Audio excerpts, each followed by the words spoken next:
foreign exchange market. I mean, exchange rate. What's an exchange rate? এই জায়গায় হচ্ছে আমি আপনাদেরকে most important exchange rate concept বলবো, সেটা আপনাদেরকে খুব ভালো করে মাথায় রাখতে হবে, তা না হলে প্রবলেম। So exchange rate হচ্ছে the price of a unit of a domestic currency in terms of units of a foreign currency, অর্থাৎ how exchange rate is considered. টাকার the price of dollar divided by the price of euro, যে অ্যামাউন্টটা আসে সেটা হচ্ছে exchange rate. অর্থাৎ 80 টাকা যদি ডলার হয়, 90 টাকা যদি ইউরো হয়, the exchange rate of dollar to euro is back then যেটা হবে 0.1 or something, ঠিক আছে। সো এক্সচেঞ্জ রেটটা এইভাবে আমরা নির্ধারণ করি। এখন কথা হচ্ছে এরপরে আমি একটা এই যে এক্সচেঞ্জ রেটটা কেন এক্সপোর্ট ইম্পোর্টের সাথে খেলা। Higher exchange rate makes exports less competitive and imports less costly, while make the demand for local currency fall and foreign currency rise. এবার আমরা একটু দেখি ব্যাপারটা আসলে কি। সো ধরেন যে you are having a higher exchange rate, অর্থাৎ আপনার এক্সচেঞ্জ রেটটা বাড়তেছে 0.1, মানে ডলার টু ইউরোতে এক্সচেঞ্জ রেট বাড়তেছে। এরপরে কি হবে? এরপরে যেটা হচ্ছে ফরেন কারেন্সি ডিমান্ডটা আপনার বাড়বে। অর্থাৎ আমি যদি একজন আমেরিকান হই, আমার কাছে ফরেন কারেন্সি ডিমান্ডটা বেড়ে গেল, আমার কাছে মনে হবে ওকে ফাইন, আমি ফরেন কারেন্সিতে খেলাধুলা করব, foreign currency be helpful to me, ঠিক আছে। এবং আমার কাছে তখন নিজের টাকার দামটা কমে যাবে, ডিমান্ড ফর লোকাল কারেন্সি আস্তে আস্তে ফল করবে। অর্থাৎ আমি তখন আমার প্রাইসের আমি একটু ডিভ্যালুড হব, আমার টাকা বা আমার ইউরো বা আমার ডলারটা ডিভ্যালুড হবে, আমি ইউরোটাকে বেশি প্রাইস দিতে শুরু করব। এক, এইটার কারণে কি হবে? এইটার কারণে এক্সপোর্টস গুলা লেস কম্পিটিটিভ হবে এবং ইম্পোর্টস লেস কস্টলি হবে। কিরকম? যেটার ফলে আপনি যখন ইম্পোর্ট করবেন তখন ইম্পোর্ট গুলা তেমন একটা খরচ হবে না। কারণটা কি? কারণ হচ্ছে আপনার লোকাল কারেন্সি, অর্থাৎ আপনার যে লোকাল কারেন্সি আছে সেই লোকাল কারেন্সি হচ্ছে আপনার ডিমান্ডটা কম, আপনার ডিভ্যালুড, আপনার ফরেন কারেন্সি প্রাইসটা বেশি। এবং আচ্ছা, কোশ্চেন আসছে, আমি একটু কোশ্চেন বলি। আচ্ছা, একজন বলতেছে বেশিরভাগ মাথার উপর দিয়ে যাচ্ছে। হ্যাঁ, একটু মাথার উপর দিয়ে যাবে, কজ দিস আর একটু ফান্ডামেন্টাল কনসেপ্টস। নিশুমনি আস্ক করেছেন এক্সচেঞ্জ রেট বাড়ে কিভাবে? হ্যাঁ, এটাই বলতেছি, এক্সচেঞ্জ রেট বাড়ে কিভাবে সেটা বলতেছি। সো যখন এই এক্সচেঞ্জ রেটটাকে আপনি এক্সপোর্টটা তখন আপনার লেস কম্পিটিটিভ, কারণ আপনি তখন ইজিলি এক্সপোর্ট করতে পারবেন, কারণ আপনার জিনিসের প্রাইস তো কম। মানুষ তখন আপনার জিনিস বিদেশ থেকে যারা দেখতেছে তারা ভাবতেছে আরে এই তো টাকার দাম কম, তাহলে এটা কিনে নেই, তাহলে আপনার এক্সপোর্টটা লেস কম্পিটিটিভ হবে। বাট তার সাথে ইম্পোর্টসটাও লেস কস্টলি হবে, কারণ আপনি যখন ইম্পোর্ট গুলো করবেন তখন আপনার যেটা সুবিধা হবে, তখন হচ্ছে আপনি আপনার যেহেতু ফরেন প্রাইসের দামটা বেশি, আপনি ইজিলি ইম্পোর্টস গুলো করতে পারবেন। So this is how an exchange rate works in a market. Exchange রেটটা এক্সপোর্ট ইম্পোর্টের সাথে কাজ করে। এক্সচেঞ্জ রেট ব্যাপারটা একটু টিপিক্যাল, সো আমি আপনাদেরকে এত ইনডেপথ জিনিস বলতে যাচ্ছি না। এক্সচেঞ্জ রেটটা কিভাবে চেঞ্জ হয়, এক্সচেঞ্জ রেটটা চেঞ্জ করার জন্য এই কোশ্চেনটা সুমাইও করছে, আমি আবারও বলতেছি। এক্সচেঞ্জ রেটটা মূলত দুইটা যে মার্কেট আছে, অর্থাৎ দুইটা যে মানি মার্কেট আছে, আমেরিকা এবং বাংলাদেশ, সেই মানি মার্কেটে কি পরিমাণ ক্যাশ ফ্লো বা মানি সাপ্লাই হচ্ছে তার উপর এক নির্ধারিত হয়। দুই, গভর্নমেন্ট কর্তৃক বিভিন্ন রকম মানি মার্কেট পলিসি, এটার উপর নির্ধারিত হয়।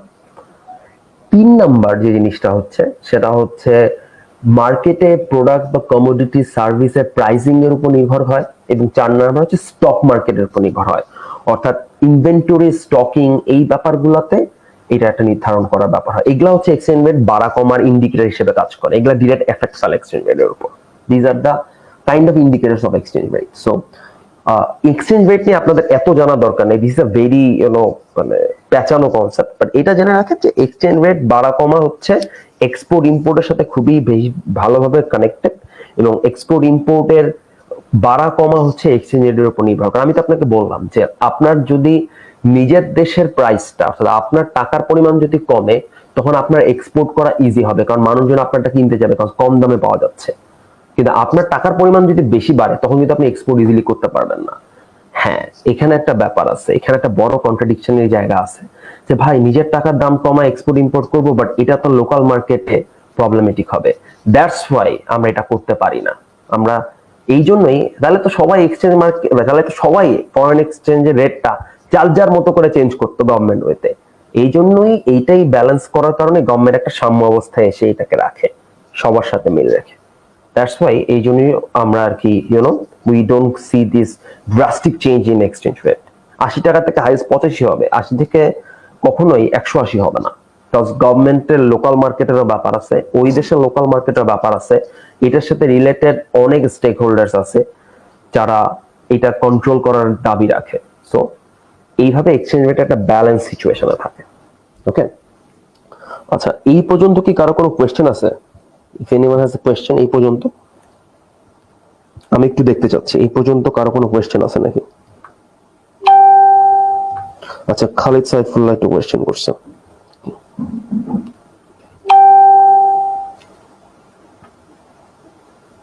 ফরেন এক্সচেঞ্জের রেট কি সেন্ট্রাল ব্যাংক এর রিজার্ভ সাথে? হ্যাঁ, obviously related. Foreign exchange rate দেখেন, সেন্ট্রাল ব্যাংকের প্রত্যেকটা জিনিসের সাথেই কানেকশন আছে। Money market, bond market, exchange, প্রত্যেকটা জিনিসের সাথে কানেকশন আছে। রিজার্ভ ম্যাটার করে, বাট রিজার্ভটা হচ্ছে থিওরিটিক্যাল ইস্যু। অর্থাৎ আপনি যখন প্র্যাগমেটিক জায়গায় গ্রাউন্ডে দেখবেন তখন এক্সচেঞ্জ রেটের রিজার্ভ গুলো আসলে এইভাবে ডিরেক্ট কাজ করে না। দেন আমাদের হচ্ছে রিজার্ভ রেশিওটা একটা ব্যাপার, আর যেটা বলি আমরা, সেই রিজার্ভ রেশিওটা ম্যাটার করে, but that's a theoretical indicator. But ধরেন একদম সাদা চোখে যদি আমি এক্সচেঞ্জ রেটটা চেঞ্জ গুলো দেখতে চাই তখন আমি এগুলা দেখতে পারি। আচ্ছা, এরপর চলে আসি। আচ্ছা, এক্সচেঞ্জ রেট বাড়ে কিভাবে কি? আচ্ছা, এটা তো আমি অ্যানসার করছি। What if the exchange rate falls? হ্যাঁ, এক্সচেঞ্জ রেট ফল করতেই পারে। এক্সচেঞ্জ রেট হচ্ছে ফল করার একটা অপশন আছে। এখানে আমি আপনাকে বলি যে দুই রকম এক্সচেঞ্জ রেট থাকে, একটা হচ্ছে ফ্লেক্সিবল এক্সচেঞ্জ রেট, একটা হচ্ছে fixed exchange rate. Fixed exchange rate হচ্ছে একটা রেজিম, অর্থাৎ একটা সিলিং, একটা গ্রাফের মধ্যে এতটুকু অংশ, এই পর্যন্ত যদি এক্সচেঞ্জ রেট আপ ডাউন করে তখন সেটাকে নিয়ে আমরা কোনো মেজার্স নেই না, বাট এক্সচেঞ্জ রেট যদি ফল করে তখন আমরা মেজার্স নেই। আর ফ্লেক্সিবল এক্সচেঞ্জ রেটটা হচ্ছে যেটা পুরোপুরি, যেটা আমি এতক্ষণ ধরে ব্যাখ্যা করলাম, যে মার্কেটের উপর চেঞ্জ হয়, যেটাতে কোনো কন্ট্রোল নাই। সো এক্সচেঞ্জ রেট যদি ফল করে তখন কি হবে, যেটা আমি এতক্ষণ ধরে বললাম, যে উল্টা কনসেপ্টটা হবে। দেখেন, এক্সচেঞ্জের ব্যাপারটা না পার্সপেক্টিভ, অর্থাৎ আপনি যে দেশে আছেন সেই দেশের টাকায় কিরকম চেঞ্জ আসতেছে ভার্সেস ওই দেশের মানুষ কিভাবে চিন্তা করতেছে। এখন আপনার যদি এক্সচেঞ্জ রেট ফল করে, অর্থাৎ আপনার যদি এখানে প্রাইসটা, মানে দ্য ভ্যালুয়েশন অফ মানি কমে যায়, তখন কি হবে? তখন উল্টা কেসটা ঘটবে, যেটা তখন ধরে ব্যাখ্যা করলাম। অর্থাৎ মানি কমে গেলে উল্টা কেস না, মানি কমে গেলে মানে আপনার যদি প্রাইসটা বাড়ে, এতক্ষণ ধরে আমি নিজের ডিভ্যালুয়েশনটা বলছি, এখন ধরেন টাকার দাম বেড়ে গেল, তখন কি হবে? তখন মানুষজনের কাছে আপনি এক্সপোর্ট করতে পারবেন না। তখন ওরা ভাববে যে আরে এটা অনেক দাম, আমি এখান থেকে নিব না, আমি অন্যখান থেকে নিব। সো এইভাবে এক্সচেঞ্জ রেটের কমার ব্যাপারটা কাজ করে। So this happens when exchange rate falls. Higher exchange rate makes exports less competitive, lower exchange rates makes exports more competitive and imports more costly. So পুরোপুরি উল্টা জিনিসটা ঘটবে যখন আপনি এক্সচেঞ্জ রেটটা ফল করবে, যেটা আমি হায়ারটা লিখছি, জাস্ট এ ডিফারেন্ট সিনারিও। আচ্ছা, দেন আচ্ছা, কোশ্চেন হচ্ছে, আচ্ছা কোশ্চেনগুলো এরকম করে উল্টা হয়ে যায় কেন? এক সেকেন্ড, সৌমেন সরকার, ওকে।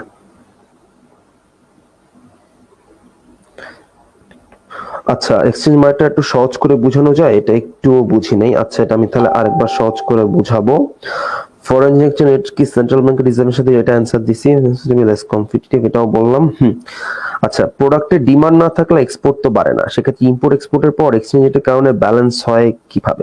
প্রোডাক্টের ডিমান্ড হচ্ছে আপনার ফান্ডামেন্টাল কনসেপ্ট। এটা হচ্ছে ধরেন আপনার একটা নরমাল কমোডিটি মার্কেটের কনসেপ্ট। সো প্রোডাক্টের ডিমান্ডের কারণে যদি এক্সপোর্ট না বাড়ে তখন এক্সচেঞ্জ রেটের রোল প্লেইং এর জায়গাটা অনেক কম, ঠিক আছে? বাট আমরা এমন কিছু মার্কেট নিয়ে ডিসকাস করতেছি যে মার্কেটগুলো হচ্ছে আমাদের ধরেন একদম কনস্ট্যান্ট মার্কেট, ধরেন যেগুলা ধরেন আমরা চায়নার সাথে ইলেকট্রনিক্স নিয়ে ব্যবসা করি। সো এই মার্কেটগুলো যখন আমরা সিনারিওতে দেখি তখন আসলে ইম্পোর্ট এক্সপোর্টের পর এক্সচেঞ্জ রেটের কারণে, হ্যাঁ, এক্সচেঞ্জ রেটের তখন ব্যালেন্সটা কিভাবে হয়? তখন হচ্ছে কিছু পলিসিস নেওয়া হয়, যেগুলাকে আমরা বলি হচ্ছে অস্টেরিটি মেজার্স বলা হয় অনেক ক্ষেত্রে, সবসময় অস্টেরিটি মেজার্স না। তখন হচ্ছে কিছু যেটা একটু আগে আপনাদেরকে বললাম, ফিক্সড এবং ফ্লেক্সিবল রেজিম, এটা হচ্ছে গভর্নমেন্ট সিলিং তৈরি করে দেয়, দিয়ে জিনিসটাকে ব্যালেন্স করার চেষ্টা করে। এবং এর সাথে হচ্ছে অটোনোমাস স্ট্যাবিলাইজেশন, এটা একটা ইম্পর্টেন্ট পলিসি, এই পলিসিটাও গভর্নমেন্ট নেয়। সো যখন এরকম সিনারিও হয়, যে কোশ্চেনটা আপনি করছেন এটার ক্ষেত্রে ব্যালেন্স করার ক্ষেত্রে হচ্ছে সবচেয়ে ইম্পর্টেন্ট রোলটা প্লে করা হচ্ছে এই স্ট্যাবিলাইজেশন পলিসিগুলা, এই অটোনোমাস পলিসিগুলা, এবং এই পলিসিগুলা এই জিনিসটার মধ্যে একটা ব্যালেন্স রাখার চেষ্টা করে। আচ্ছা, এক্সচেঞ্জ মার্কেট আমি সহজ করে বুঝাচ্ছি, দেন একটু অন্য কোশ্চেন গুলো নিয়ে নিই। এক্সচেঞ্জ রেট বাড়লে তো এক্সপোর্ট বেশি করতে পারবো, নট নেসেসারিলি। এক্সচেঞ্জ রেট বাড়লে এক্সপোর্ট বেশি করতে পারবো, এটা তো আমি একটু আগে বললাম যে আপনি বাড়লে মনে করবেন আপনি অনেক এক্সপোর্ট করতে পারবেন, কিন্তু এটা করলে আপনার লোকাল মার্কেটের লোক কি করবে? আপনি না হয় আপনি বিদেশে, আপনার তো ধরেন দেখেন একটা আড়ঙ্গের পণ্য আপনি ভাবলেন এক্সচেঞ্জ রেটটা বাড়া আপনি বেশি করে এক্সপোর্ট করবেন, কিন্তু ওরা কম দামে কিনতেছে জন্য আপনি মনে করতেছেন আপনার অনেক সেল হয়ে গেল, কিন্তু যে মানুষটা এখানে আপনার লোকাল মার্কেটের সাথে রিলেটেড, কমোডিটি মার্কেটের সাথে, সে তো লসে পড়ে যাবে। সো আপনি চাইলেও এক্সচেঞ্জ মার্কেটটা যদি বাড়ে, মানে এক্সচেঞ্জ রেটটা বাড়ান, তাহলে আপনি এক্সপোর্ট বাড়াইতে পারবেন না, বিকজ দ্যাটস হাউ, মানে প্রত্যেকটা জিনিস কানেক্টেড। সো এটা যদি হইতো তাহলে তা মানে বাংলাদেশের সরকার এই জিনিস সারাদিন করে ব্যাপক ধনবান সবাই এই কাহিনী করতো, বাট এটা তো একটা মার্কেট না, এটার সাথে ওখানকার মার্কেট রিলেটেড, এখানকার সাথে আপনার লোকাল মার্কেট রিলেটেড। আপনি এক্সচেঞ্জ রেট বাড়ালেন, এখান থেকে আমি সাপ্লাই দিব না, আমি আরঙ্গের মালে আমি সাপ্লাই দিব না, না আপনি এক্সচেঞ্জ রেট বাড়াইছেন কেন? আমি ওইভাবে লসে আমি এক্সপোর্ট করে আমার লাভ কি? Simple as that. আচ্ছা আচ্ছা, এরপর কোশ্চেনস দেখি আরো। আচ্ছা, আমাকে একজন বলছে যে এক্সচেঞ্জ রেটটা অনেক কষ্ট লাগছে বুঝতে, আমি একটু সহজে জিনিসটা বুঝাই। আচ্ছা, এক্সচেঞ্জ রেট জিনিসটা বেসিক্যালি আমি আপনাদেরকে যতটুকু আপনাদের জানা দরকার ততটুকুই আমি আপনাদেরকে জানি, কারণ এটা খুবই পেঁচানো, এই জন্য এটা নিয়ে আসলে একটা ডিফারেন্ট ক্লাস করা দরকার এবং আসলে গ্রাফিক্যালি দেখানো দরকার। বাট আমি জাস্ট আপনাদেরকে কনসেপ্টটা বলি। এক্সচেঞ্জ রেটটা হচ্ছে আপনার মানি মার্কেটের সাথে রিলেটেড।